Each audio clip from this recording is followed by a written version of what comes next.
James Joyce, Bacılar. Dublinlər kitabından hekayə. Yaşayacağına ümid yox idi. Bu, onun keçirdiyi 3-cü insult idi. Mən hər axşam o evin yanından keçir və kvadrat pəncərədəki işığa diqqət edirdim.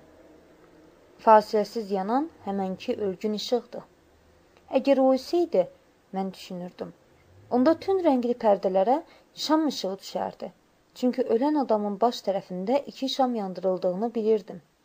Tez-tez mənə deyərdi, mənim ömrümə çox qalmayıb. Ancaq onun bu dediklərini boş söhbət sayardım. İndisə bunun həqiqət olduğunu başa düşürdüm.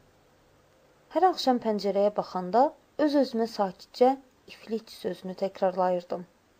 Bu söz qulaqlarımda həmişə qəribə səslənirdi. Lap Evklidin Qnomon və Katexizdəki Simonia sözləri kimi. Amma bu söz indi mənə hansısa pozğun və zalım varlığın adını xatırladırdı. O varlıq həmişə məni dəhşətə gətirir, həm də cəlb edirdi. Vurduğu ölümcül zərbənin nəticəsini yaxınlaşıb öz gözlərimlə görmək istəyirdim. Mən şam eləməyə düşəndə qoca Kotter buxarının qarşısında oturub çubuq çəkirdi. Xalam boşqabıma yarma çəkəndə o sanki yarımçıq qalmış söhbətə qaydırmış kimi qəfildən dedi. Yox əşi, mən deməzdim ki o, necə deyərlər, ancaq ona nəsə olmuşdu. Qəribədir ki o, mən sizə fikrimi sonra deyərəm.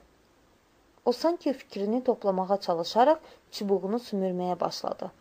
Zəhlətökən qoca kaftar.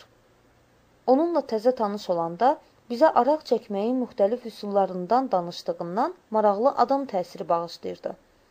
Ancaq sonradan uzunçuluq edib məni bezdirdi. Bilirsiniz, mənim öz nəzəriyyəm var, o dedi. Məncə, bu müstəsna hallardan biridir. Ancaq deyə bilmərəm. O öz nəzəriyyəsi barədə heç bir söz demədən yenə çubuğunu sümürməyə başladı.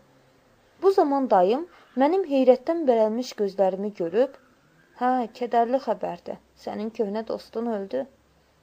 Kim? Mən soruşdum. Flinata. Öldü? Hə, cənab Kotter elə indicə xəbər verdi. O evimizin yanından keçirdi. Mənə göz qoyduqlarını bildiyimdən yeməyimə davam etdim. Sanki bu xəbər məni qətiyyən maraqlandırmırdı. Bizim oğlanla möhkəm dost idilər. Qoca ona çox şey öyrətmişdi. Deyilənə görə ona çox bağlanıbmış. Ruhu şad olsun, xalam mömincəsinə dedi. Qoca Kotter bir müddət mənə baxdı. Muncuğa bənzəyən qara gözlərinin mənə zilləndiyini hiss etsəm də, qocanın marağını təmin etməməyə qərar verdim və baxışlarımı boşqabdan ayırmadım. O yenidən çubuğu ilə əlləşərək nəhayət qətiyyətlə buxarıya tüpürdü.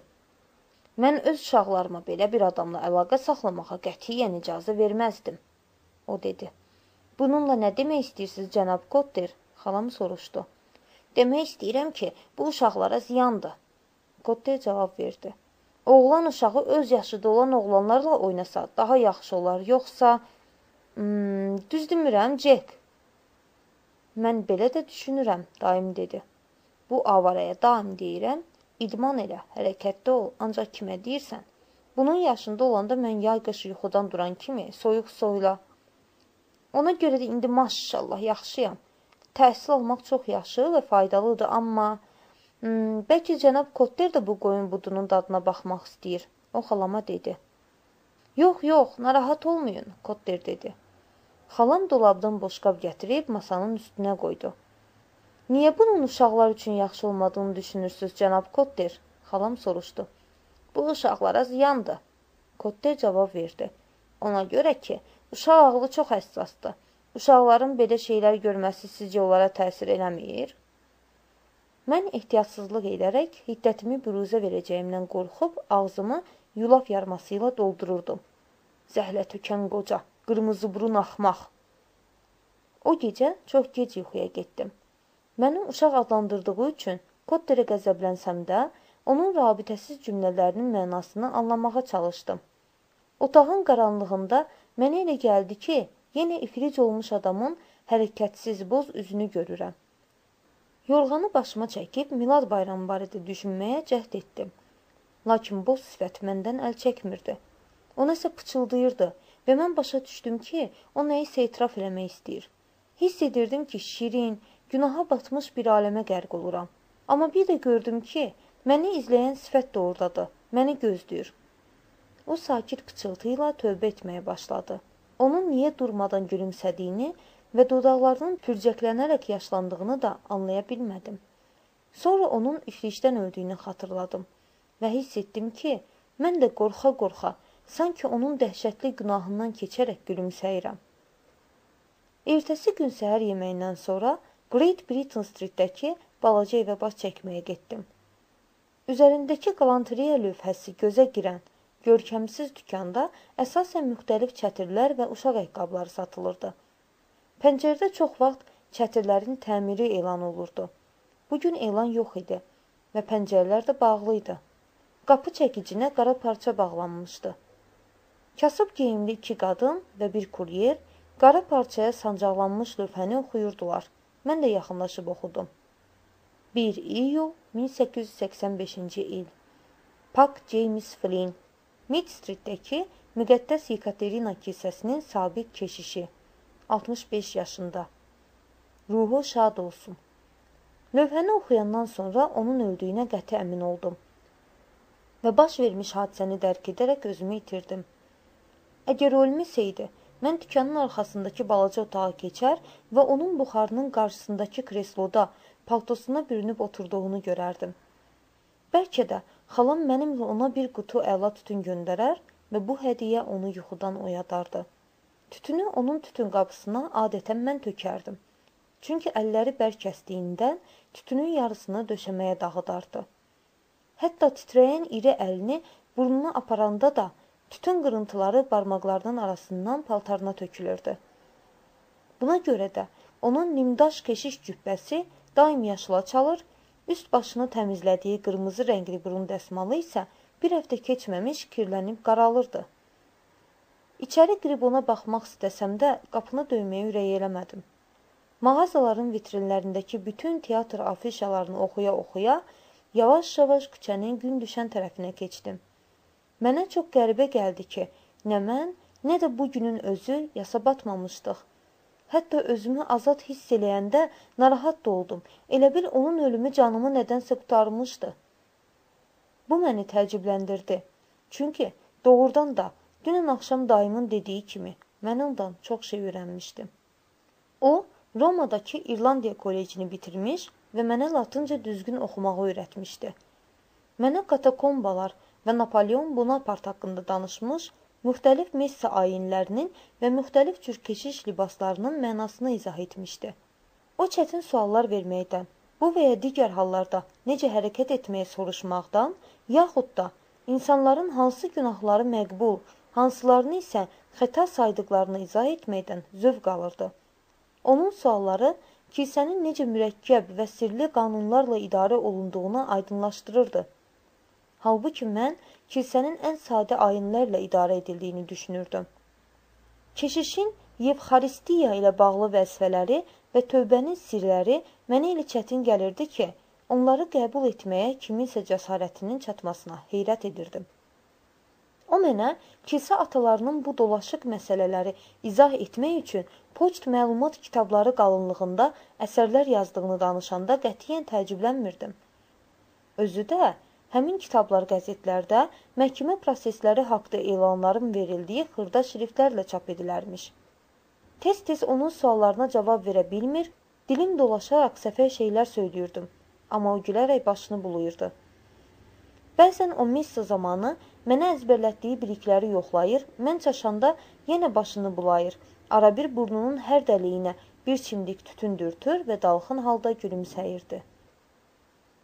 Gülümsəyərək iri sarı dişlərini göstərir və dilini alt dodağının üstünə qoyurdu. İlk vaxtlar, onu yaxından tanımayana qədər belə hallarda özümü narahat hiss edirdim. Gündüşən tərəflə addımladıqca Kotlerin sözlərini xatırladım və sonradan yuxuda gördüklərimi yada salmağa çalışdım. Mən məxmər pərdələri, qədimi asma çırağı xatırladım. Haradasa uzaqlarda, adət-ənənələri mənə yad olan bir ölkədə, bəlkə də İranda idim. Ancaq yuxumun sonunu xatırlaya bilmədim. Axşam xalam məni mərhumun evinə apardı. Artıq gün batsa da, evin qərb tərəfə baxan pəncərəsinin şüşələri uzun bulud qatarının qızıl rəngini əks etdirirdi. Ninni bizi dəhlizdə qarşıladı. Əslində o qışqırmalıydı, ancaq bu yersiz olardı. Ona görə də xalam əlini sakitcə ona uzatdı. Qarı sual dolu nəzərlərlə bizə yuxarını göstərdi və xalam başını tərpətdikdən sonra bizi ensiz pilləkənlə yuxarı apardı. Onun aşağı dikilmiş başı pilləkənin məhəccəri ilə bərabərləşdi. Qarı meydançada dayanıb, bizi əl hərəkəti ilə mərhumun otağına dəvət etdi. Xalam içəri girdi. Qarı mənim tərəddüd etdiyimi görüb, əli ilə yenidən bir neçə dəfə işarə etdi. Mən barmaqlarımın ucunda otağa daxil oldum. Otağa pərdələrin krıjovalı kənarlarından dolan qürub günəşinin şüaları solğun alov dillərinə bənzəyirdilər. O tabuta uzadılmışdı. Ninni mərhumun ayaq tərəfində diz çöktü. Biz də onu yamsıladıq. Mən özümü dua edən kimi göstərsəm də, fikrimi cəmləyə bilmirdim. Qarnın mızıltısı fikrimi yayındırırdı. Onun yubqasının arxadan əyri düymələndiyinə diqqət etdim. Mahud başmaqlarının altının bir tərəfi isə tamamilə yeyilmişdi. Birdən mənə elə gəldi ki, qoca keşiş tabutda uzanıb gülümsəyir.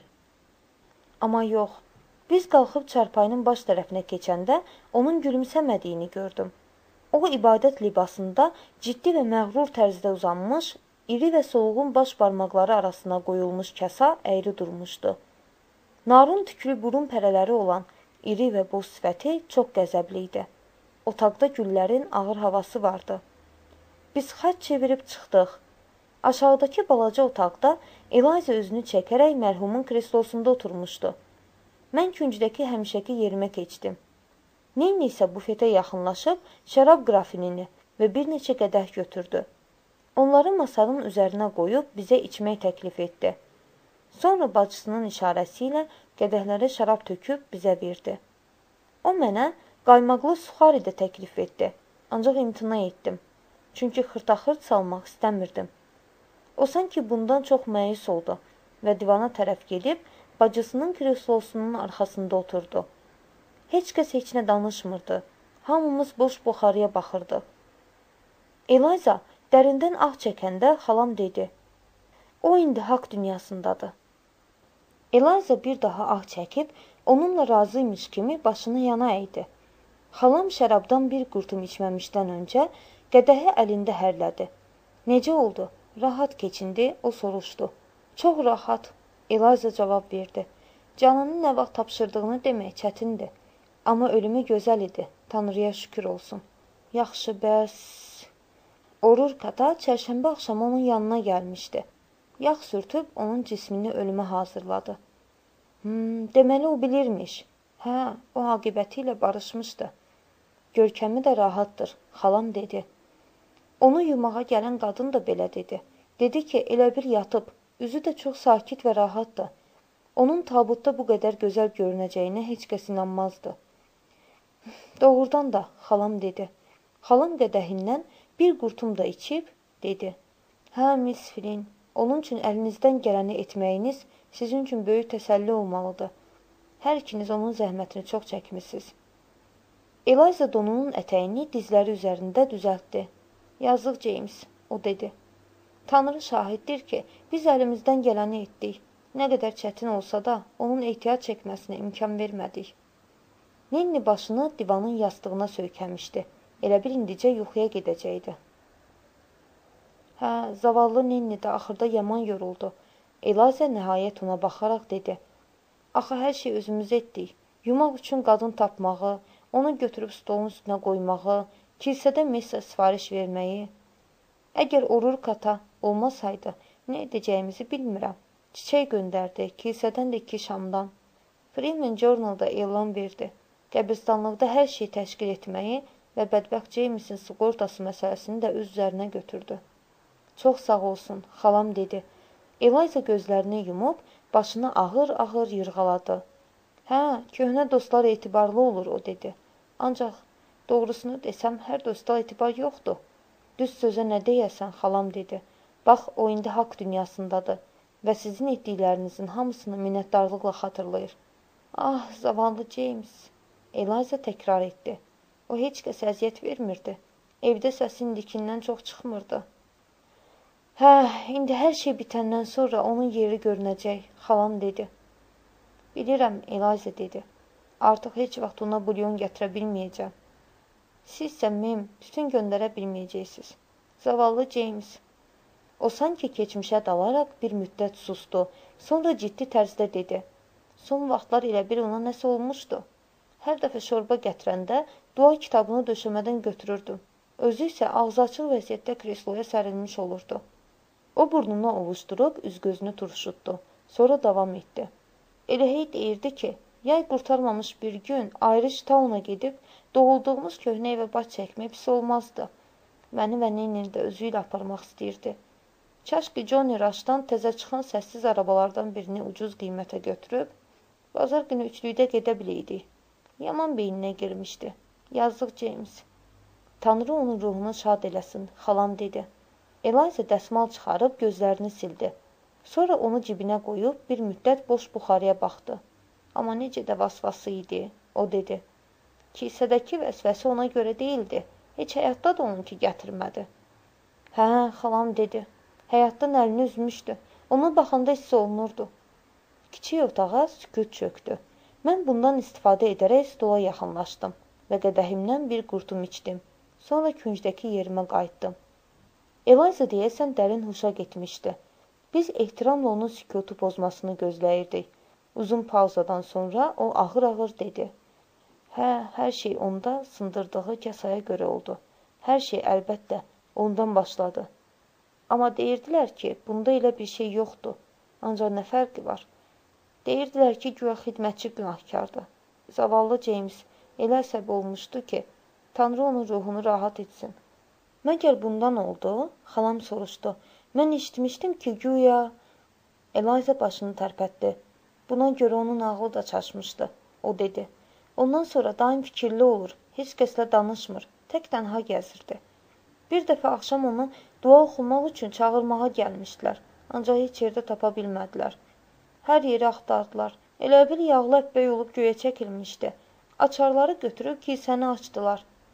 Klerk də, Urukata da, başqa bir ruhani də onlarla birlikdə idi. Hamısı əllərində məşəl onu axtarmağa getdilər. Sən demə, elə ordaymış. Qaranlıqda tək tənha tövbə hücrəsində oturub gözlərini bir nöqtəyə zilləyibmiş və sanki öz-özünə gülürmüş. Eliza qəfildən dayanıb, sanki nəyisə dinləməyə başladı. Mən də qulaq kəsildim. Evdə heç bir səs yox idi. Mən qoca keşişin tabutda gördüyümüz kimi lal dinməz, təmkinli və əsəbi görkəmdə, sinəsində boş kəsə uzandığını bilirdim. Eliza təkrar etdi. Gözlərini bir nöqtəyə zilləyibmiş və sanki öz-özünə gülürmüş. Əlbəttə, onlar onu görəndə başa düşüblər ki, nəsə qaydasında deyil. Tərcümə etdi Nadir Qocabəyli. Səsləndirdi Gülər Qasımova.